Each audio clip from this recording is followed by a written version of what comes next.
رحمن ساعدني يا رحمن اشرح صدري قرآن املأ قلبي قرآن واسق حياتي قرآن رحمن يا رحمن السلام عليكم ورحمة الله وبركاته إن الحمد لله والصلاة والسلام على رسول الله وعلى آله وأصحابه أجمعين প্রিয় দর্শক সকলকে আন্তরিক প্রীতি এবং শুভেচ্ছা জানিয়ে শুরু করছি আপনাদের প্রিয় অনুষ্ঠান এনটিভির বিশেষ উপস্থাপনা উজালা পেইন্টস নিবেদিত বরকতময় সাহারি অনুষ্ঠানে। আর দর্শক, আমরা এই অনুষ্ঠান শুরু করি পবিত্র কালামুল্লাহ হাকিমের তেলাওয়াত এবং তার সংক্ষিপ্ত তাফসির নিয়ে। আমরা তেলাওয়াত শুনবো এবং তাফসির জেনে নেব ইনশাআল্লাহ। أعوذ بالله من الشيطان الرجيم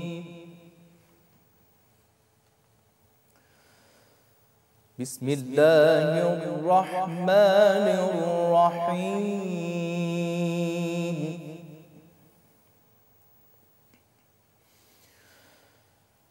يا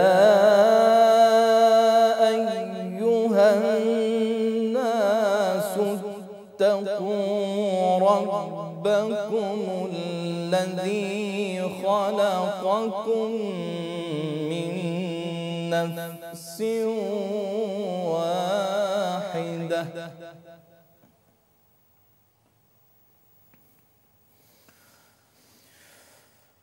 يا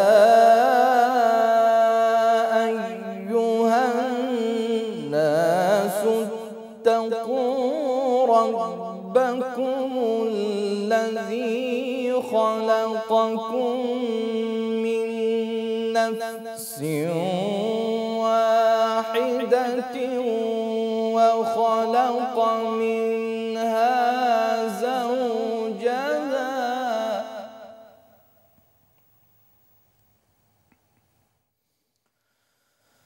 وخلق منها زوجها وبث منهما رجالا كثيرا ونساء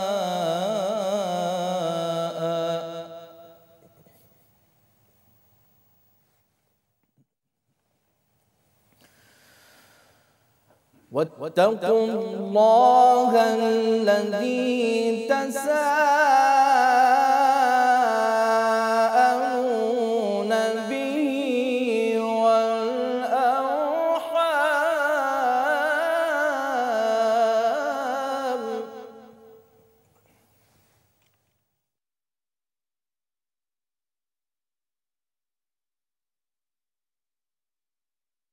يا الناس اتقوا ربكم الذي خلقكم من نفس واحدة وخلق منها زوجها وبث منهما رجالا كثيرا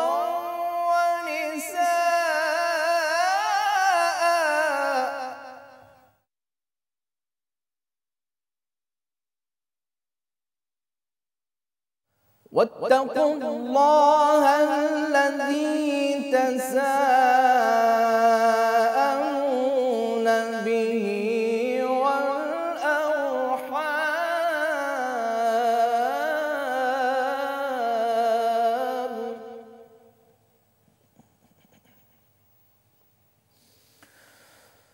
إن الله كان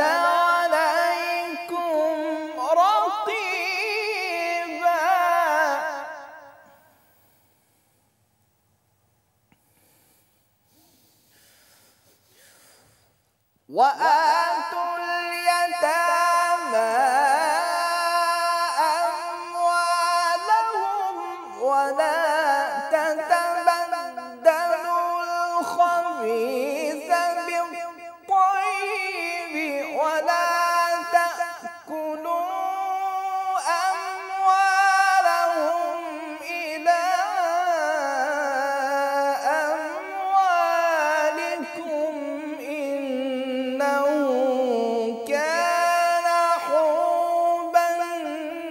كبيرا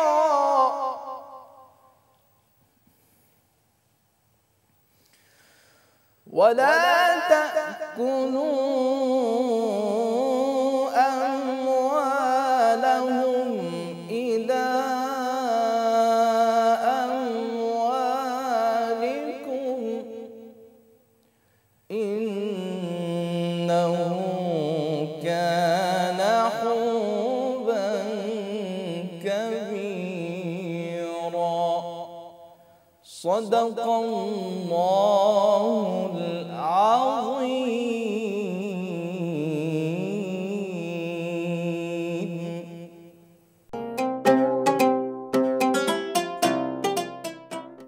আসসালামু আলাইকুম ওয়া রাহমাতুল্লাহি তাআলা ওয়া বারাকাতুহু ইন্নাল হামদালিল্লাহ আহমাদুল্লাহ হামদাশ শাকিরিন হামদান কাসীরান তাইয়িবান মুবারাকান কামা ইয়ালিকু বিজালালিহি ওয়া আযীমি সুলতানি আল্লাহুম্মা লা নুহসি সানাআন আলাইক আনতা কামা আসনাইতা আলা নাফসিক ওয়াসসালাতু ওয়াসসালামু আলা সাইয়্যিদিল মুরসালিন ওয়া আলা আলিহি ওয়া আসহাবিহি আজমাইন আম্মা বাদ।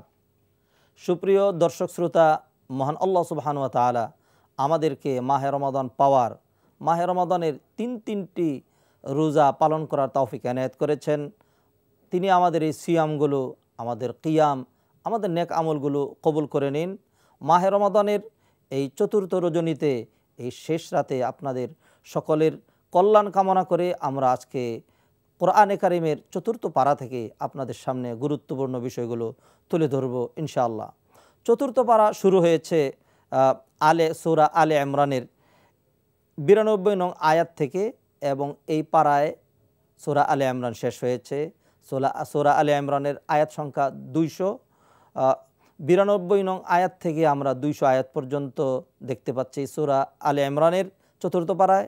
ঠিক তেমনিভাবে সূরা নিসার রয়েছে 1 থেকে 23 আয়াত পর্যন্ত, সর্বমোট 130টি আয়াত এই চতুর্থ পারায় রয়েছে।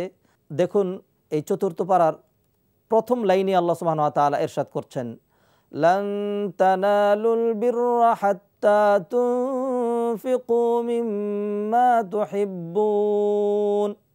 আল্লাহ বলছেন, তোমাদের কাছে যেই জিনিসটি প্রিয় সেটি যদি আল্লাহর রাস্তায় ব্যয় না করে, যেগুলো তোমাদের কাছে নিম্নমানের, কম দামি, অপ্রিয়, তোমরা নিজেরাই যেটি পছন্দ করো না, এমন জিনিস যদি আল্লাহর রাস্তায় ব্যয় করো, তাহলে কিন্তু আল্লাহ সেটি কবুল করবেন না এবং তোমাদেরকে কল্যাণও দিবেন না।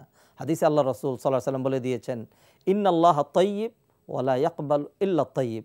আল্লাহ অনেক মহিয়ান, গরিয়ান, উন্নত, সুতরাং ভালো জিনিস ছাড়া তিনি কোনো কিছু কবুল করেন না। সুতরাং সম্মানিত দর্শক শ্রোতা, আমরা মাহে রমাদান দানের মাস, এই মাসে আমরা যখন দান করব, আমরা কিন্তু প্রত্যেকেই আমাদের সাধ্য অনুযায়ী চেষ্টা করব। যেমনটি আল্লাহ সুবহানাহু ওয়া তাআলা কোরআনে কারিমে অন্যত্র বলে দিয়েছেন, লিয়ুনফিক যু সাআতিম মিন সাআতি ওয়া মান কুদিরা আলাইহি রিজকুহু ফালিয়ুনফিক মিম্মা আতাহুল্লাহ।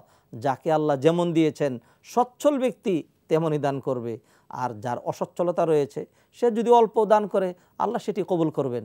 সুতরাং আল্লাহর রাস্তায় আমরা যখন দান করব, আত্মীয় স্বজনকে আমরা যখন সহযোগিতা করব, আমরা কিন্তু প্রত্যেকেই আমাদের সেই সাধ্য অনুযায়ী চেষ্টা করতে হবে, নতুবা কিন্তু আল্লাহ সুবহানাহু ওয়া তাআলা আমাদের এই দানটি কবুল করবেন না। সুতরাং আমরা দেখতে পাচ্ছি চতুর্থ পারার শুরুতেই আল্লাহ সুবহানাহু ওয়া তাআলা এই দানের প্রসঙ্গটি আলোচনা করেছেন। যেমনিভাবে আলোচনা করেছেন চতুর্থ পারার প্রথম পৃষ্ঠাতেই আমাদের যেই কিবলা, 5 ওয়াক্ত সালাতে আমরা যে কিবলামুখী হই, সেই কাবা ঘরের প্রসঙ্গটি আল্লাহ সুবহানাহু ওয়া তাআলা এখানে নিয়ে এসেছেন। আল্লাহ সুবহানাহু ওয়া তাআলা এই কাবা ঘরের প্রসঙ্গে চতুর্থ পারার প্রথম পৃষ্ঠাতেই তিনি ইরশাদ করছেন, ইন্না আউওয়ালা বাইতিন উদিআ লিন-নাস লাল্লাযী বিবাক্কাতা মুবারাকান ওয়া হুদাল লিল আলামিন ফীহি আয়াতুম বাইয়িনাতুম মাকামু ইব্রাহিম ومن دخله كان آمنا ولله على الناس حج البيت من استطاع إليه سبيلا। আল্লাহ সুবহানাহু ওয়া তাআলা ইরশাদ করছেন যে মানবমণ্ডলীর কল্যাণে সর্বপ্রথম নির্মিত যেই গৃহ, সেটি হলো মক্কা নগরীতে, যা বরকতময় এবং পুরো জাহানের জন্য যা হেদায়েতের মূল কেন্দ্র। এই কাবা ঘরে রয়েছে অসংখ্য নিদর্শন, আর তার পাশেই তো রয়েছে মাকাম ইব্রাহিম। যে ব্যক্তি এই কাবা ঘর, এই হারাম শরীফে প্রবেশ করবে, সে নিরাপদ হয়ে যাবে। আর মানবমণ্ডলী আল্লাহ সুবহানাহু ওয়া তাআলা যাদেরকে শক্তি সামর্থ্য সাধ্য দিয়েছেন, তাদের উচিত হবে, তাদের উপর ফরজ হলো হিজ্জুল বাইতি মান ইসতাতা ইলাইহি সাবিলা, কাবা ঘর জিয়ারত করে হজ সম্পাদন করা। সম্মানিত দর্শক শ্রোতা, এই কাবা ঘর এটি হলো মানবমণ্ডলীর কল্যাণে নির্মিত সর্বপ্রথম গৃহ, যেই গৃহটিকে ঘিরে আমাদের সারা বিশ্বের সকল মুসলমান যারা পাশ্চাত্যে রয়েছে তারা সেই পূর্ব দিকে ফিরে, আর যারা প্রাচ্যে রয়েছে তারা সেই পশ্চিম দিকে ফিরে। এমনিভাবে যে যেখানেই থাকুক না কেন, সেই কাবা ঘরটিকে সামনে নিয়ে কিন্তু আমাদের সালাত আদায় করতে হয়। আল্লাহ সুবহানাহু ওয়া তাআলা সেই কাবা ঘরের প্রসঙ্গটি চতুর্থ পারার প্রথম পৃষ্ঠায় আলোচনা করেছেন। এমনিভাবে আল্লাহ সুবহানাহু ওয়া তাআলা চতুর্থ পারাতে আরও যেই গুরুত্বপূর্ণ বিষয়গুলো আলোচনা নিয়ে এসেছেন, তার মধ্যে অন্যতম গুরুত্বপূর্ণ বিষয় হলো তাকওয়া, আল্লাহ ভীতি। আল্লাহ সুবহানাহু ওয়া তাআলা আমাদেরকে সম্বোধন করে বলছেন, ইয়া আইয়ুহাল্লাযীনা আমানুত্তাকুল্লাহা হাক্কা তুকাতি, হে মুমিনগণ, তোমরা আল্লাহকে ভয় করবে যেমনটি তাকে ভয় করা দরকার। ওয়ালা তামুতুন, আর কশ্চিন কালেও কিন্তু মৃত্যুবরণ করো না, ইল্লা ওয়া আনতুম মুসলিমুন, যতক্ষণ না তোমরা পারফেক্ট মুসলিম, যতক্ষণ না তোমরা সম্পূর্ণরূপে আল্লাহর কাছে আত্মসমর্পণকারী হচ্ছ, ততক্ষণ পর্যন্ত কিন্তু তোমরা মৃত্যুবরণ করো না। আর মৃত্যু যেহেতু আমাদের হাতে নেই, আর মৃত্যু কখন কোথায় কার কী অবস্থা চলে আসবে যেহেতু আমাদের জানা নেই, এই জন্য আমাদের উচিত হবে প্রতিনিয়ত কখনোই গোয়ার্তমি নয়, কখনোই ঘাড়টান নয়, কখনোই পিছে থাকা নয়, সর্বাবস্থায় সারেন্ডারকারী হিসাবে, আত্মসমর্পণকারী হিসাবে, একজন পারফেক্ট মুসলিম হিসাবে প্রস্তুত থাকা। তাহলে যখনই মৃত্যু চলে আসবে তখন যেন আমরা মুসলিম হয়েই মৃত্যুবরণ করতে পারি। সম্মানিত দর্শক শ্রোতা, আমার আপনার আসল পরিচয় কিন্তু অন্য কোনো কিছু নয়, কোনো পার্টি নয়, কোনো দল নয়, কোনো মাযহাব নয়, অথবা অন্য কোনো কিছু নয়। আমার আপনার আসল পরিচয় হলো আমরা একজন মুসলিম। আপনি যেরকম মুসলিম, আমি একজন মুসলিম, আল্লাহর কাছে আত্মসমর্পণকারী। আর যখন আমরা এই পরিচয়টি ধারণ করব, তখন কিন্তু আমাদের মধ্যে ভ্রাতৃত্ববন্ধন, হৃদ্যতা, ভালোবাসা এবং একটি মজবুত সম্পর্ক কায়েম হবে। যেমনটি আল্লাহ সুবহানাহু ওয়া তাআলা বলে দিয়েছেন, ইন্নামাল মুমিনুনা ইখওয়াহ, মুমিনরা মুসলমানরা পরস্পর ভাই ভাই। এই জন্যই তো দেখতে পাচ্ছি তার পরের আয়াতেই এই চতুর্থ পারায় আল্লাহ সুবহানাহু ওয়া তাআলা বলছেন, ওয়াতাসিমু বিহাবলিল্লাহি জামিআ, তোমরা সকলে মিলে আল্লাহর রজ্জুকে আঁকড়ে ধরবে। ওয়ালা তাফাররাকু, বিচ্ছিন্ন হইও না, এমন কোনো কাজ করো না যে কাজ করলে, এমন কোনো পদক্ষেপ তোমরা নিও না যে পদক্ষেপ নিলে তোমাদের সেই ভ্রাতৃত্ববন্ধন টুটে যায় এবং তোমাদের মাঝে অনৈক্য চলে আসে। সম্মানিত দর্শক শ্রোতা, আল্লাহ সুবহানাহু ওয়া তাআলা এমনিভাবে ঐক্যের প্রতি গুরুত্বারোপ করে এই সূরাতে, এই পারাতে লম্বা আলোচনা করেছেন। এরপর এমনিভাবে আলোচনা হয়েছে দাওয়াতের প্রসঙ্গ, আমরা যেন মানুষকে কল্যাণের দিকে আহ্বান করি। আল্লাহ সুবহানাহু ওয়া তাআলা বলেছেন, তোমাদেরকে যে শ্রেষ্ঠ উম্মত নির্ধারণ করা হয়েছে এটি কিন্তু অন্য কোনো কারণে নয়, এর কারণ একটি, সেটি হলো কুনতুম খায়রা উম্মাতিন উখরিজাত লিন্নাস, তোমাদেরকে মানব কল্যাণে প্রেরণ করা হয়েছে। তা'মুরুনা বিল মারুফ, তোমাদের মিশন হবে তোমরা সৎ কাজের আদেশ করবে, মানুষকে ভালো কাজের কথা বলবে, মানুষকে উত্তম কাজের কথা বলবে, কল্যাণের দিকে ডাকবে। ওয়াতানহাউনা আনিল মুনকার, আর মানুষকে অকল্যাণ থেকে, নিষিদ্ধ বিষয় থেকে, ক্ষতিকর বিষয় থেকে মানুষকে বারণ করবে। এই হলো আমাদের মিশন, মানুষকে কল্যাণের দিকে আহ্বান করব আর খারাপ থেকে আমরা বারণ করব। হাদিস আল্লাহ রাসূল সাল্লাল্লাহু আলাইহি সাল্লাম বলে দিয়েছেন, লা তা'মুরুন্না বিল মারুফ ওয়া লা তানহাউন্না আনিল মুনকার, অবশ্যই তোমাদের সৎ কাজের আদেশ করতে হবে, অন্যায় থেকে বারণ করতে হবে, নতুবা আউলা ইউশিকান্নাল্লাহু আইয়াবাসা আলাইকুম ইকাবাম মিন ইনদি, নতুবা আল্লাহ সুবহানাহু ওয়া তাআলা তোমাদের উপর তার পক্ষ থেকে আযাব নাজিল করবেন। আর আযাব গজব দেখে তোমরা যখন আল্লাহর কাছে দোয়া করবে, আল্লাহ কিন্তু তখন আর তোমাদের দোয়ার কারণে আযাব গজব ফিরিয়ে নেবেন না। এমনিভাবে সম্মানিত দর্শক শ্রোতা, আমরা দেখতে পাচ্ছি চতুর্থ পারায় আল্লাহ সুবহানাহু ওয়া তাআলা বিস্তারিত লম্বা করে আলোচনা করেছেন বদরের যুদ্ধের প্রসঙ্গ এবং উহুদ যুদ্ধের প্রসঙ্গ।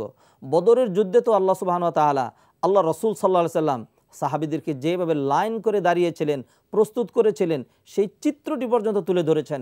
ওয়া ইদ গাদাউতা মিন আহলিকা তুবাউউল মুমিনিনা মাকাঈদা লিল কিতাল আল্লাহু সামিউন আলিম ইদ হাম্মাত তাইফাতানি মিনকুম আন তাফশালা আল্লাহু ওয়ালিয়ুহুমা ওয়া আলাল্লাহি ফালিয়াতাওয়াক্কালিল মুমিনুন। এমনকি আল্লাহ সুবহানাহু ওয়া তাআলা বলেছেন, যেই প্রসঙ্গটি আমরা ইতিপূর্বে বলেছি, সেটি হলো যে তোমরা যদি বালা ইন তাসবিরু ওয়া তাত্তাকু, তোমরা যদি আল্লাহকে ভয় করতে পারো, তোমরা যদি সবর করতে পারো, তাহলে আল্লাহ সুবহানাহু ওয়া তাআলা তোমাদের সাহায্যে আকাশ থেকে প্রয়োজনে 3000 ফেরেশতা নাজিল করবেন। এর পরের আয়াতে আবার বলেছেন, হ্যাঁ, প্রয়োজনে তোমাদের মনোবলকে ঠিক রাখার জন্য আল্লাহ বিশেষ চিহ্নযুক্ত 5000 ফেরেশতা পর্যন্ত আকাশ থেকে নাজিল করবেন। আসলে সম্মানিত দর্শক শ্রোতা, ফেরেশতারা যুদ্ধ করে কাফেরদেরকে পরাজিত করার জন্য এটি নয়, এটি ছিল আল্লাহর পক্ষ থেকে একটি শুভ সংবাদ, যাতে মুমিনদের আত্মবল, মুমিনদের মনোবল যেন দৃঢ় থাকে, শক্ত থাকে, আল্লাহর উপর যেন তাদের ভরসা থাকে, এবং তারা যেন এই বিশ্বাস শক্তভাবে করতে পারে যে আমাদের সাহায্যের প্রয়োজনে আল্লাহ সুবহানাহু ওয়া তাআলা ফেরেশতাও নাজিল করবেন। এমনিভাবে আল্লাহ সুবহানাহু ওয়া তাআলা আলোচনা করেছেন এই সূরাতে, আমরা যেন প্রতিযোগিতা করে আল্লাহর ক্ষমা এবং জান্নাত পাওয়ার জন্য আমরা যেন সচেষ্ট হই, প্রতিযোগিতা যেন করি। আল্লাহ সুবহানাহু ওয়া তাআলা বলছেন, ওয়াসারিউ ইলা মাগফিরাতিম মির রাব্বিকুম ওয়া জান্নাতিন আরদুহাস সামাওয়াতু ওয়াল আরদ উইদ্দাত লিল মুত্তাকিন। তোমরা প্রতিযোগিতা করো, দ্রুত এগিয়ে আসো আল্লাহর ক্ষমা পাওয়ার জন্য, এবং ওই জান্নাত পাওয়ার জন্য তোমরা সচেষ্ট হও, যেই জান্নাতের প্রস্থ হলো আরদুহা আস-সামাওয়াতু ওয়াল আরদ, 7 আসমান এবং 7 জমিনের দৈর্ঘ্যের সমান। সুতরাং 7 আকাশের দৈর্ঘ্য, এটি তো আমাদের পক্ষে নিরূপণ করা, নির্ণয় করা আদৌ সম্ভব নয়, এটা সীমাহীন ব্যাপার। ঠিক তদ্রূপ জমিনের দৈর্ঘ্য, এ দুটো যদি আমরা একসাথে করি, তাহলে জান্নাতের আমরা প্রস্থ পাবো। তাহলে আমাদের জানা রয়েছে, যে কোনো জিনিসের প্রস্থের তুলনায় তার দৈর্ঘ্য একটু বেশি হয়ে থাকে। তাহলে এত বড় জান্নাত আল্লাহ সুবহানাহু ওয়া তাআলা, এত বড় বেহেশত আল্লাহ সুবহানাহু ওয়া তাআলা আমাদের জন্য প্রস্তুত করে রেখে দিয়েছেন। যেমন বলেছেন, উইদ্দাত লিল মুত্তাকিন, ওই জান্নাত কিন্তু মুত্তাকিদের জন্য। সম্মানিত দর্শক শ্রোতা, খেয়াল করুন, আল্লাহ সুবহানাহু ওয়া তাআলা সিয়াম সাধনা ফরজ করেছেন আমাদেরকে মুত্তাকি বানানোর জন্য। আর এই সূরায় আল্লাহ বলে দিলেন, ওই জান্নাতটা প্রস্তুত করা হয়েছে লিল মুত্তাকিন, মুত্তাকিদের জন্য। মুত্তাকি কীভাবে হওয়া যাবে? যেমন সিয়াম সাধনার মাধ্যমে মুত্তাকি হওয়া যাবে, ঠিক তদ্রূপ এখানে আল্লাহ সুবহানাহু ওয়া তাআলা আরও কিছু কোয়ালিটি, আরও কিছু এট্রিবিউট এবং গুণাগুণ উল্লেখ করলেন। الذين ينفقون في السراء والضراء والكاظمين الغيظ والعافين عن الناس والله يحب المحسنين। মুত্তাকিদের পরিচয় দিচ্ছেন যারা সর্বাবস্থায় আল্লাহর রাস্তায় ব্যয় করতে পারে, সচ্ছলতায় অসচ্ছলতায়, যারা ক্রোধকে সংবরণ করতে পারে, যারা মানুষকে ক্ষমা করতে পারে। এগুলো হলো মানবীয় উত্তম গুণাগুণ। কেউ যদি মানুষকে ক্ষমা করতেই না জানে, মাহে রমাদান এসছে, আমাদের কিন্তু সেখান থেকে এই শিক্ষাটাও নেওয়া আমাদের উচিত। যারা মানুষকে ক্ষমা করতে জানে না, তারা কিন্তু মানুষ হতে পারে না। যারা ক্রোধকে সংবরণ করতে পারে না, যারা রাগের বশবর্তী হয়ে যা খুশি তাই করে ফেলে, এরা কিন্তু প্রকৃত অর্থে মানুষ হতে পারে না। যদিও স্ট্রাকচার এবং অবয়বের দিক থেকে আমরা তাদেরকে মানুষই দেখতে পাচ্ছি। সম্মানিত দর্শক শ্রোতা, তা সুতরাং আমরা যদি মাহে রমাদানের এই একটি শিক্ষা, সিয়ামের একটি লক্ষ্য আমাদের জীবনে বাস্তবায়ন করতে পারি, যে সিয়াম এসছে আমাদেরকে মুত্তাকি বানানোর জন্য, আমাদের কলবের ভিতরে তাকওয়া পরহেজগারি ঢুকিয়ে দেওয়ার জন্য। একটি কাজ করব তো কেন করব? আল্লাহর জন্য করব। একটি কাজ ছেড়ে দেব তো কেন ছাড়ব? আল্লাহর জন্য ছাড়ব। এটিকেই বলা হয় আল্লাহ ভীতি অথবা তাকওয়া। সম্মানিত দর্শক শ্রোতা, মাহে রমাদানে আমার আপনার লক্ষ্য এটি হওয়া উচিত। জীবনে বহুত মাহে রমাদান আমরা পেয়েছি, কিন্তু তাকওয়া সমাবেশ ঘটাতে পারিনি। আসুন এ মাসের শুরু থেকেই আমরা সচেষ্ট হই কিভাবে মুত্তাকি হওয়া যায়, কোন কোন গুণাগুণগুলো অর্জন করলে আল্লাহ সুবহানাহু ওয়া তাআলা আমাদের নাম মুত্তাকিদের খাতায় উঠাবেন। এই কামনা ব্যক্ত করে, মুত্তাকি হওয়ার আশা রেখে আজকের মতো আপনাদের থেকে এখানেই বিদায় নিচ্ছি। আসসালামু আলাইকুম ওয়া রাহমাতুল্লাহি তাআলা ওয়া বারাকাতুহু। প্রিয় দর্শক, শুনলাম আমরা তিলাওয়াত এবং তাফসির। এবার আপনাদের জন্য রয়েছে একটি ইসলামিক গান। আমার গানের সুরে সুরে খুঁজে ফিরি আল্লাহর হাবিব প্যারা রাসূল। আমার গানের সুরে সুরে খুঁজে ফিরি আল্লাহর হাবিব প্যারা রাসূল। আরশ হতে যারে আল্লাহ তাআলা হাবিব বলে দিয়েছিল সালাম, মিনারে মিনারে যিনি ছড়িয়ে দিলেন তাওহীদের পাক কালাম। যে নামের আবেশে পাগল হয়ে আজ, যে নামের আবেশে পাগল হয়ে আজ দরুদ পড়ে বুলবুল। আমার গানের সুরে সুরে খুঁজে ফিরি আল্লাহর হাবিব প্যারা রাসূল। শান্তির পয়গামে নিয়ে এলে এলে মদিনার বুলবুল। আমার গানের সুরে সুরে খুঁজে ফিরি আল্লাহর হাবিব প্যারা রাসূল। আমার গানের সুরে সুরে খুঁজে ফিরি আল্লাহর হাবিব প্যারা রাসূল। দর্শক, এখন আমরা একটি বিষয়ের আলোচনা আপনাদের সামনে পেশ করব। আলোচনার বিষয় হচ্ছে মাহে রমাদানে আমাদের করণীয় কি, বর্জনীয় কি, আমরা কি করা আল্লাহ সুবহানাহু ওয়া তাআলা এবং তার রাসূলের পক্ষ থেকে দাবি, এবং কোন কাজ থেকে আমাদের নিজেদেরকে বিরত রাখতে হবে এই রমাদানে, সেই বিষয়গুলো নিয়ে আমরা ইনশাআল্লাহ আলোচনা করব। আর আলোচনায় আমাদের সাথে অংশগ্রহণ করেছেন বাংলাদেশের উদীয়মান ইসলামী চিন্তাবিদ, শিক্ষাবিদ এবং মিডিয়া ব্যক্তিত্ব, জাতীয় বিশ্ববিদ্যালয়ের সম্মানিত সহকারী অধ্যাপক জনাব ডক্টর ইমাম হোসেন। আসসালামু আলাইকুম রহমতুল্লাহি ওয়া বারাকাতুহু। ওয়ালাইকুম আসসালাম রহমতুল্লাহ বারাকাতু। মোহতারাম, কেমন আছেন আপনি? জি আলহামদুলিল্লাহ। হাইয়াকাল্লাহ, আপনাকে আমরা মারহাবা জানাচ্ছি আমাদের এই আয়োজনে।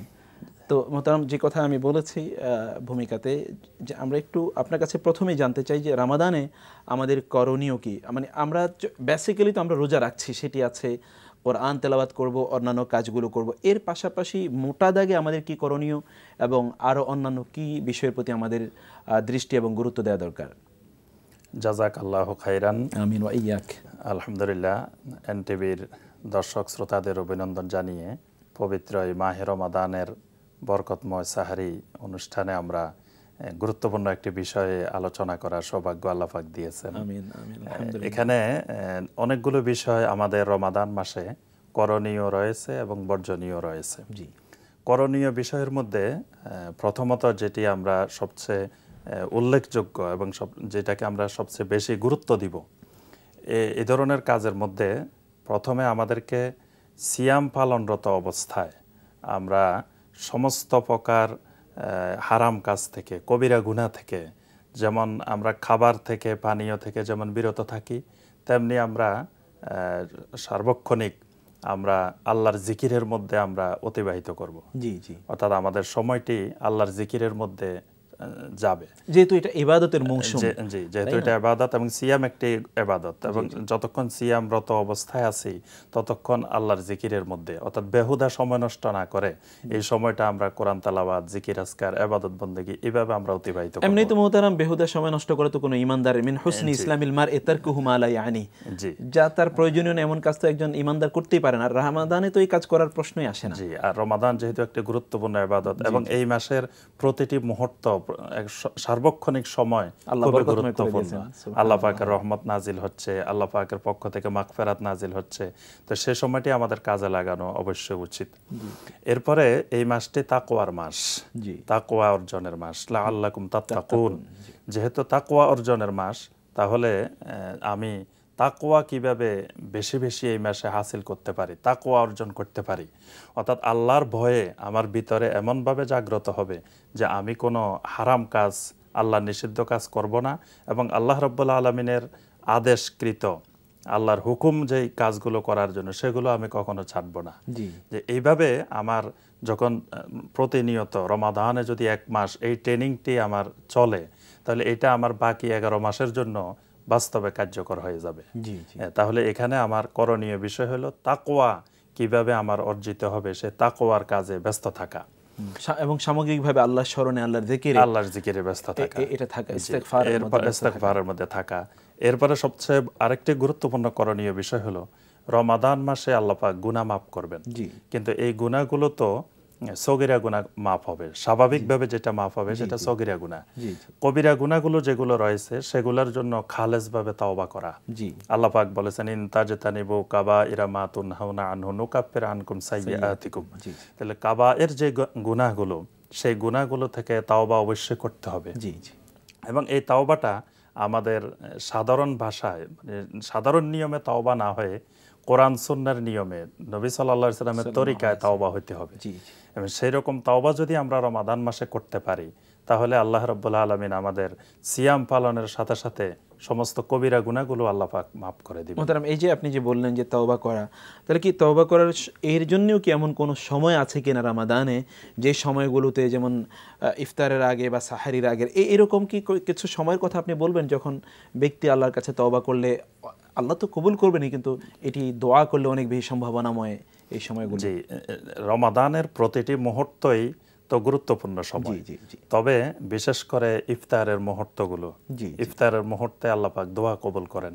তো সে সময় আমরা দেখা যায় ইফতারে নিয়ে বিভিন্ন কাজে কর্মে ব্যস্ত থাকি, কিন্তু সে সময় আল্লাহ সুবহানাহু ওয়া তাআলার নিকটে যেভাবে দোয়া করা দরকার, ইস্তেগফার করা দরকার, সেই জিকির আজকারে আমরা খুব কমই ব্যস্ত থাকি। এই জন্য ওই সময়টি আমরা তওবার জন্য কাজে লাগাইতে পারি। এরপরে আমরা শেষ রাত্রিতে সাহারির সময়, সাহারির সময় তো আল্লাহ সুবহানাহু ওয়া তাআলা শুধু আমাদেরকে খাওয়ার জন্য ওই সময় জাগ্রত থাকার বা ওই সময় উঠার আল্লাহ পাক নির্দেশ দেন নাই। সাহাবায়ে কেরামদের বৈশিষ্ট্য ছিল অবিল আসহারিহুম ইস্তাগফিরুন, তারা সাহারির সময় ইস্তেগফার করতেন। তাহলে আমরা ওই সময়ে যখন সাহারি খাওয়ার জন্য উঠব, তখন আমরা কয়েক রাকাত তাহাজ্জুদের সালাত আদায় করে আমরা আমাদের কবিরা গুনাহগুলোকে নির্দিষ্ট করে যে আমার কয়টি কবিরা গুনাহ আছে, এই কবিরা গুনাহগুলোকে নির্দিষ্ট করে প্রত্যেকটি কবিরা গুনাহর জন্য আমরা খালেসভাবে তখন ইস্তেগফার করতে পারি। সে সময় আল্লাহ রাব্বুল আলামিন আমাদেরকে প্রথম আকাশে এসে ডাকতে থাকেন, হালমিন মুস্তাগফিরিন ফাগফির লাহু, যে তোমাদের মধ্যে কে ক্ষমা প্রার্থনাকারী রয়েছে, আমি তাকে ক্ষমা করে দিব। তাহলে এই সময়টা আমরা তাওবার জন্য রমাদানে খুব ভালোভাবে কাজে লাগাইতে পারি। এবং এই সাহারির সময় উঠা, ইবাদত করা, এই অভ্যাসটা আমরা পুরা বছর অর্থাৎ রমাদানের পরেও আমরা কিভাবে কাজে লাগাইতে পারি, এই অভ্যাসটা যাতে অব্যাহত থাকে, সেটিও আমাদেরকে রমাদান থেকে শিক্ষা নিয়ে আমাদেরকে অভ্যাস গড়ে তুলতে হবে। এরপরে আমাদেরকে বর্জনীয় বিষয়ের মধ্যে যে আমাদের রমাদানের সিয়াম পালনের সাথে সাথে মিথ্যা কথা, গীবত, আমরা যেগুলো সিয়াম পালনরত অবস্থায় অহরহ আমরা গীবত করতে থাকি, তারপরে মিথ্যা কথা বলতে থাকি, মানুষকে ধোঁকা দিয়ে থাকি, প্রতারণা করে থাকি, এগুলো থেকেও আমাদেরকে বিরত থাকতে হবে। এগুলো থেকে যদি আমরা বিরত না থাকি, এগুলো যদি পরিহার না করি, তাহলে সিয়াম পালন যে উদ্দেশ্যে আল্লাহ পাক সিয়াম ফরজ করেছেন, সেই উদ্দেশ্য কিন্তু সফল হবে না। আল্লাহ রাসূল সাল্লাল্লাহু আলাইহি ওয়াসাল্লাম এর জন্য হাদিসের মধ্যে ইরশাদ করেছেন, মাল্লাম ইয়াদা কাওলা যুরি ওয়াল আমালা বিহি ফালাইসা লিল্লাহি হাজাতুন ফি আন ইয়াদা তাআমাহু ওয়া শারাবাহু, যে ব্যক্তি সিয়াম পালন করলো অথচ মিথ্যা কথা, তারপরে খারাপ কাজ, আমল ছাড়তে পারে নাই, তাহলে ওই ব্যক্তির খাবার থেকে, পানীয় থেকে বিরত থাকার মধ্যে আল্লাহর কোনো হাজত নেই, কোনো প্রয়োজন নেই। তাহলে এই কাজগুলো থেকে বিরত থাকা, তাহলে রমাদানে 1 মাস যদি আমরা এখানে প্রশিক্ষণ নিই, অনুশীলন করি, তাহলে সারা বছর আমরা এই হারাম কবিরা গুনাহগুলো থেকে বিরত থাকতে পারি। জি জি। এখানে মোহতারাম, এই যে আপনি একটি বিষয় বললেন, যেটি মানলাম ইয়াদা কাওলা যুরি ওয়াল আমালা বিহি, অন্য একটা হাদিসের অন্য একটি সূত্রে এরকম ওয়াল জাহালা, মানে জাহিলি কাজগুলো থেকে বিরত থাকার কথাও এসছে অন্য আরেকটি বর্ণনায়। তো এটি তো একটি দিক, আমরা দেখেছি যে বর্জনীয় জিনিসগুলো, এগুলো তো সবসময় হারাম, এগুলো তো শুধুমাত্র যে মাহে রমাদানে হারাম তা নয়, কিন্তু রমাদান আনফর্চুনেটলি আমরা হালাল কাজগুলো থেকে বিরত থাকি একটা নির্ধারিত সময়, কিন্তু হারাম যেগুলো, এগুলো থেকে একেবারেই বিরত থাকছি না। এটি হচ্ছে একটি দিক। আরেকটি দিক হচ্ছে আমরা এই যে রমাদানে অপ্রয়োজনীয় অনেক কাজ করে আমাদের সময়গুলো কাটিয়ে দেই। রাসূলুল্লাহ সাল্লাল্লাহু আলাইহি ওয়াসাল্লাম বলেছেন, আতিয়া সাঈদ রাদিয়াল্লাহু তাআলা আনহু সেই বর্ণনায়, ইমাম তিরমিজির বর্ণনা এসছে যে লা ইয়াবলুগুল আবদু আন ইয়াকুনা মিনাল মুত্তাকিন হাত্তা ইয়াদা মা লা বা'সা বিহি হাযারাম মিম্মা বিহি আল বা'স, মানে যেটার মধ্যে তার কোনো প্রয়োজন নেই এই কাজগুলো থেকে সে বিরত থাকা, সেখানেই তাকে অর্জন করতে পারে। আমি যেটি বলি, যেমন আমরা যেটি দেখি যে রমাদানে রোজা রাখছে আর সারাদিন টেলিভিশন দেখে, সিনেমা, নাটক ইত্যাদি দেখে দেখে সময় কাটাচ্ছে, অথবা ফেসবুকে অথবা ইন্টারনেটে চ্যাটিং করে বা ইত্যাদির মাধ্যমে ঘুমিয়ে বা অপ্রয়োজনীয়ভাবে এদিক সেদিক ঘোরাফেরা করে, এই যে এইগুলোর ব্যাপারে আপনি কিছু বলবেন কিনা? জি, রমাদান মাসের যে রমাদানটি আমরা পাই, এই রমাদান আমাদের জীবনের শেষ রমাদানও হতে পারে। আমরা দেখি গত রমাদানে যে অনেক ভাই বোন ছিলেন যারা আজকের এই রমাদান মাসে তারা নেই, ওই গত রমাদানটা তাদের জীবনের সর্বশেষ রমাদান ছিল। তাহলে আমাদের এই রমাদানও কিন্তু জীবনের শেষ রমাদান হয়ে যেতে পারে। তাহলে এই রমাদানকে শেষ রমাদান মনে করে আমরা যদি মনে করি এই রমাদানটি আমার জীবনের শেষ রমাদান, তাহলে এই রমাদান মাসের প্রতিটি মুহূর্ত, সার্বক্ষণিক সময়টি কিভাবে কাজে লাগানো যায়, বেহুদা সময় নষ্ট না করে। আমরা দেখা যায় খেলাধুলার পিছনে, রমজান মাস আসলে বিভিন্ন বিশ্বব্যাপী খেলাধুলার আয়োজন হয়, সেই খেলাধুলার আয়োজন আমরা খেলাধুলা দেখতে গিয়ে যে এত সময় আমরা নষ্ট করি, দিনও যাচ্ছে রাতও যাচ্ছে, আমরা সেখানে ইবাদত বন্দেগী, বরং সালাতুত তারাবি পরিত্যাগ করে ওই সময় দেখা যায় আমরা অনেকেই খেলাধুলা দেখায় ব্যস্ত থাকি, দেখতে খেলতে। এরপরে আমরা এই যেটা বললেন ফেসবুক, তারপরে বিভিন্ন ধরনের এই ইন্টারনেট, এগুলো দেখতে গিয়ে আমরা বেহুদা সময় নষ্ট করতেছি। অথচ একজন মুমিনের বৈশিষ্ট্য হলো ওয়াল্লাযীনা হুম আনিল লাগবে মুরিদুন, তারা কখনো নিরর্থক কাজ, নিরর্থক কথা, বেহুদা কাজ তারা কখনো করতে পারেন না। তাহলে রমাদান মাসে তো এটি কখনোই করতে পারেন না। রমাদান মাসের একটি আমল যেমন অনেক ফজিলতময়, অনেক বরকতময়, তো একটি গুনাহ সেটারও তো মানে পরিমাণ বেড়ে যায়। যে মসজিদে হারামে যেমন 1 রাকাত সালাত আদায় করলে 1 লক্ষ রাকাতের সওয়াব, একটা গুনাহও তো ইমাম শাফি রাহিমাহুল্লাহ বলছেন যে একটা গুনাহ এরকম অনেক গুণ বেড়ে যায়। তো রমাদান মাসে আমরা এখানে আরেকটি বিষয় আমরা দেখি যে অনেক ভাই সিয়াম পালন করি, রোজা রাখি, আবার দিনের বেলায় হোটেল রেস্টুরেন্ট এগুলো খোলা রেখে আমরা ব্যবসা করছি। আমি নিজে রোজা রাখছি কিন্তু হারাম কাজ করার জন্য মানুষের জন্য মুক্ত করে দিয়েছি। যে আমি মানুষকে রোজা ভঙ্গ করার জন্য উৎসাহিত করতেছি, খাবার তাদের হাতের নাগালে দিয়ে দিচ্ছি, রমজানের পবিত্রতা আমি নষ্ট করছি। তাহলে এই কাজগুলো যে রমাদান অন্য মাসে করাও মানে নিষিদ্ধ কাজ, হারাম কাজ, এটা গুনার কাজ, কিন্তু রমাদান মাসে এই হারামগুলোর গুনাহ আরো বেড়ে যায়। ফজিলত যেমন একদিকে অনেক বেশি, এই গুনার কাজগুলোর গুনার পরিমাণও অনেক বেশি। এই জন্য আমাদেরকে সতর্ক থাকতে হবে যে রমাদানে যেন একটা ছোট গুনাহও আমার থেকে না হয়ে যায়। এই জন্য আমরা প্রতিটি সময়, সার্বক্ষণিক সময় আমরা কাজে লাগিয়ে ইবাদত বন্দেগীর মধ্যে, আল্লাহর জিকিরের মধ্যে কাটানো উচিত। মোহতারাম, আরেকটি বিষয় হলো এই যে ধরেন আমরা রমাদানে বিভিন্নভাবে ঘোরাফেরা করে অথবা শপিং করে বা ইত্যাদির মাধ্যমে কিন্তু আমরা সময় নষ্ট করি, এটি যেমন একটি দিক রয়েছে। আরেকটি দিক আছে, আমরা কি রমাদানে আমাদের পরিবারের সাথে একটু বেশি সময় ব্যয় করে পরিবারকে একটু উন্নত করার জন্য, তাকে উন্নীত করার জন্য, পরিবারের মেম্বার যারা রয়েছে তাদের একটু পিউরিফিকেশনের জন্য কি আমরা রমজানে সময় দিতে পারি না? অন্য সব সময় তো বিভিন্ন জায়গায় ঘুরে ফিরে আমরা বেড়াই, বন্ধু বান্ধব, আত্মীয় স্বজন ইত্যাদির সাথে দেখা সাক্ষাৎ করে আমরা তাদের জন্য কাজ করছি, কিন্তু রমাদান কি এক্সক্লুসিভলি আমাদের নিজেদের জন্য আমরা রাখতে পারি না? জি, এটি অত্যন্ত গুরুত্বপূর্ণ একটি বিষয়। দেখা যায় আমরা ব্যবসা বাণিজ্যের কাজে, অফিসিয়াল কাজে এত বেশি ব্যস্ত থাকি যে আমরা পরিবারকে সময় দিতে পারি না, আমাদের সন্তান সন্ততিদেরকে সময় দিতে পারি না। আজকে আমরা সন্তান সন্ততিদেরকে সময় না দিতে পারার কারণে আমাদের সন্তান সন্ততি কি হয়ে উঠতেছে আমরা সমাজে প্রতিদিন লক্ষ্য করতেছি। যে সন্তান মা বাবাকে হত্যা করতেছে, আবার সন্তান নেশাগ্রস্ত হচ্ছে অহরহ। তো এগুলোর মূল কারণ আমরা সন্তানকে যেভাবে দেখাশোনা করা দরকার সেভাবে আমরা করি না। পবিত্র মাহে রমাদানে এই বিষয়টি আমরা খুব সুন্দরভাবে কাজে লাগাইতে পারি। যেমন ইফতারের সময় বাধ্যতামূলক কিন্তু আমাকে ফিরে যেতেই হচ্ছে, সেই সময় আমার স্ত্রী, ছেলে, মেয়ে সবাইকে একসাথে নিয়ে আমরা বসে ইফতার করলাম। ইফতার করে আমরা হিসাবটা নিলাম যে কে কি করতেছে না করতেছে, কার লেখাপড়ার কি অবস্থা, কার আমলের কি অবস্থা, সার্বিক বিষয়গুলো আমরা আলাপ আলোচনার মাধ্যমে আমরা পরিবারকে তাদের চরিত্র উন্নত করার জন্য, তাদের আমল আখলাককে উন্নীত করার জন্য আমরা কিন্তু রমাদান মাসকে খুব সুন্দরভাবে কাজে লাগাইতে পারি।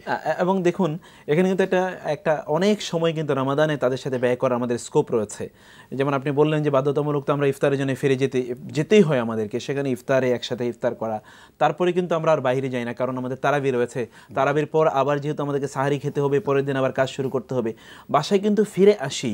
এই ফিরে আসাটাকে যদি আমরা একটু অর্থবহ করি, আমরা যদি টেলিভিশনের পর্দায় সময় বেশি ব্যয় না করে, অথবা ইন্টারনেট বা ইত্যাদি যে সোশ্যাল যে মিডিয়ার কথা আমরা বলি সেগুলোতে সময় ব্যয় না করে যদি এই কেন্দ্রিক আমরা সময়টা ব্যয় করি, একটু তাদেরকে নিয়ে একটা আমরা যেটা ফ্যামিলি স্টাডি কথা বলি, যে পার্সোনালি একটু স্টাডি করলাম, গ্রুপে স্টাডি করলাম, এগুলোর মধ্যে কি আমরা সময়টা ব্যয় করতে পারি না? জি জি, অবশ্যই। তাদের সাথে আমাদের তখন যে বন্ডিং যেটাকে বলে, মানে রিলেশন, এটা তো আরো স্ট্রং হওয়ার একটা সুযোগ তৈরি হয়। জি, পারিবারিক বন্ধনটি আরো মজবুত হবে, পরিবারের সবাই একে অপরের সাথে সম্পর্ক বৃদ্ধি পাবে। আমাদের তো মহব্বত বর্তমানে পরিবারে থাকে না, কারণ একজনের সাথে একজনের দেখা সাক্ষাতে হয় না। এবং সন্তানরা কিন্তু আমাদের পিতামাতাকে যতটুকু বিশ্বাস করে তার চেয়ে অনেক অনেক বেশি বিশ্বাস করে তাদের বন্ধু বান্ধবদেরকে, এবং তাদের সাথে সব শেয়ার করে। আমাদের কাছে কোনো কিছুই তারা শেয়ার করে না, সে কারণ হচ্ছে আমরা তাদের সাথে সেরকম কোয়ালিটেটিভ টাইম তাদের সাথে স্পেন্ড করছি না। তো আমরা শেষ করবো, অনুষ্ঠান একেবারে শেষের দিকে চলে এসে আপনি যদি আর দুই একটি কথায় দর্শকদেরকে কিছু বলতে চান। জি, সম্মানিত দর্শক শ্রোতাদের এই সর্বশেষ যে বিষয়টি আমি অনুরোধ করব সেটি হলো এই মাহে রমাদান আমাদের জন্য একটি সৌভাগ্যময় ফজিলতময় মাস। এই মাসের মধ্যে আমরা খালেজভাবে তাওবা করে, আমরা পরিশুদ্ধ হয়ে, আমরা এই সিয়াম পালনের মাধ্যমে এবং গরিব দুঃখী অসহায় যে সকল মানুষ আমাদের সমাজে বসবাস করে, আমরা যদি তাদের প্রতিও একটু যত্নবান হই। আমরা এই মাস কিন্তু সদাকার মাস। আল্লাহ রাসূল সাল্লাল্লাহু আলাইহি ওয়াসাল্লামের এই মাস যখন আসতো, রমাদান মাস, অনেক বেশি দানশীল হয়ে যেতেন।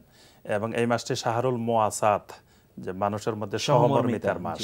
তাহলে এই মাসে আমরা আমাদের যার যার সামর্থ্য অনুযায়ী আমরা যদি পরিবার পরিজনের বাহিরে আত্মীয় স্বজন, প্রতিবেশী, ফকির, মিসকিন, তাদেরকে যদি আমরা রমাদান মাসে একটু সৌহার্দ্যপূর্ণ পরিবেশে ইফতার করাই, যে আল্লাহ রাসূল সাল্লাল্লাহু আলাইহি ওয়াসাল্লাম বলছেন, মান ফাত্তারা সায়মান কানা লাহু আজরু সায়ম মিন গায়রি আন ইয়ানতাকিসা মিন আজরিহি শাইউন।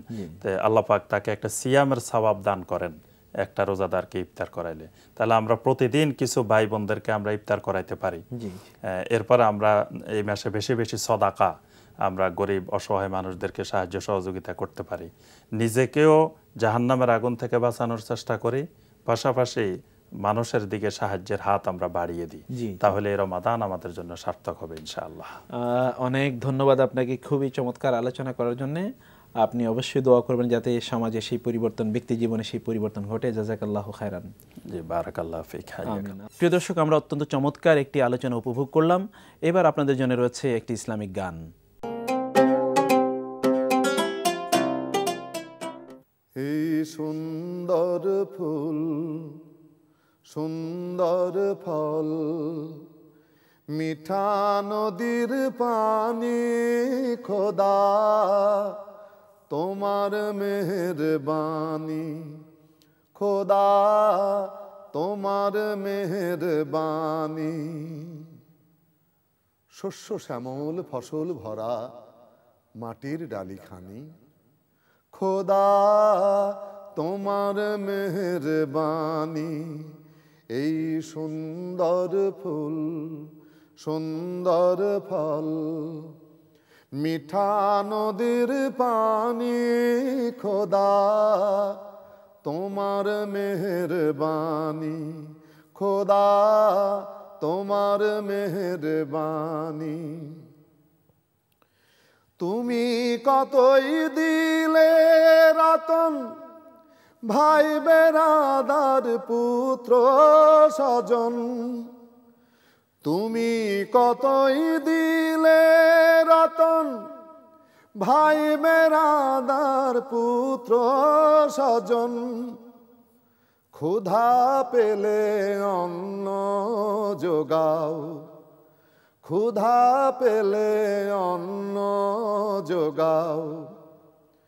মানি চাই না মানি, খোদা তোমার মেহেরবানি, খোদা তোমার মেহেরবানি।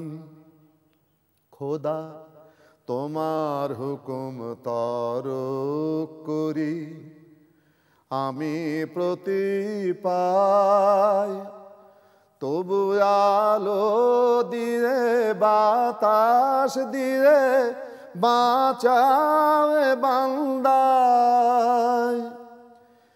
শ্রেষ্ঠ নবী দিলে মরে তরিয়ে নিতে রোজ হাসরে শ্রেষ্ঠ নবী দিলে মরে তরিয়ে নিতে রোজ হাসরে পথ না ভুলি তাই তো দিলে পথ না ভুলি তাই তো দিলে পাক কোরআনের বাণী খোদা তোমার মেহেরবানি খোদা তোমার মেহেরবানি এই সুন্দর ফুল সুন্দর ফল মিঠা নদীর পানি খোদা তোমার মেহেরবানি খোদা তোমার মেহেরবানি। দর্শক, শুনলাম গানটি, বিদায় নেব আপনাদের কাছ থেকে। আবারও স্মরণ করিয়ে দিতে চাই, এই রামাদানে আমাদের রয়েছে অনেক করণীয়, রয়েছে অনেক বর্জনীয়। করণীয় দিকগুলো যাতে আমরা মনে রেখে সেই কাজগুলো ইখলাসের সাথে এবং কোয়ালিটির সাথে যাতে কাজগুলো সম্পাদন করতে পারি, সেইভাবে আমাদেরকে সিদ্ধান্ত নিতে হবে। আমরা পরিবারকে গুরুত্ব দিয়ে পরিবারের প্রতি আমাদের সময় বেশি দেওয়া দরকার, পরিবারকে উন্নত করা দরকার। যদি পরিবারকে আমরা উন্নত করতে পারি তাহলে সমাজ উন্নত হবে। আলোচনায় আমরা যে কথা শুনেছি। আর বর্জনীয় অনেক বিষয় রয়েছে। মৌলিকভাবে বর্জনীয় হলো যেগুলো হারাম, সেগুলো থেকে আমাদেরকে তো বিরত থাকতেই হবে। পাশাপাশি বিরত থাকতে হবে সে সকল কাজ থেকে যেগুলো অর্থবহ নয়, যেগুলো অর্থহীন, যেগুলো মূল্যহীন, যেগুলোর প্রয়োজন খুব বেশি নেই। আমরা আমাদের নিজেদের জন্য এই মাহে রমাদানকে রাখি, আর বাকি 11টি মাস তো রয়েছে সমাজের জন্য এবং অন্যান্যদের জন্য কাজ করতে। চলুন আমরা এই মাহে রমাদানে করণীয়গুলো আমাদের এবং আমাদের পরিবারের জন্য কি সেগুলোকে নির্ধারণ করে, বর্জনীয় কি সেগুলো আমরা নির্ধারণ করি, এবং পরিবারের সাথে কোয়ালিটেটিভ টাইম মেনটেন করে, ম্যানেজ করে আমরা আমাদের এই রমাদানকে অর্থবহ করি। আল্লাহ সুবহানাহু ওয়া তাআলা আমাদেরকে সেই তৌফিক দান করুন। দর্শক, আপনারা আমাদের সাথে এতক্ষণ থাকায় আপনাদের সকলকে জানাচ্ছি আন্তরিক কৃতজ্ঞতা। আগামীকাল আবারও আমাদের সাথে জয়েন করবেন সেই আমন্ত্রণ জানিয়ে আল্লাহ হাফেজ। ওয়াসসালামু আলাইকুম ওয়া রাহমাতুল্লাহি ওয়া বারাকাতুহু। رحمن يا رحمن ساعدني يا رحمن اشرح صدري قرآن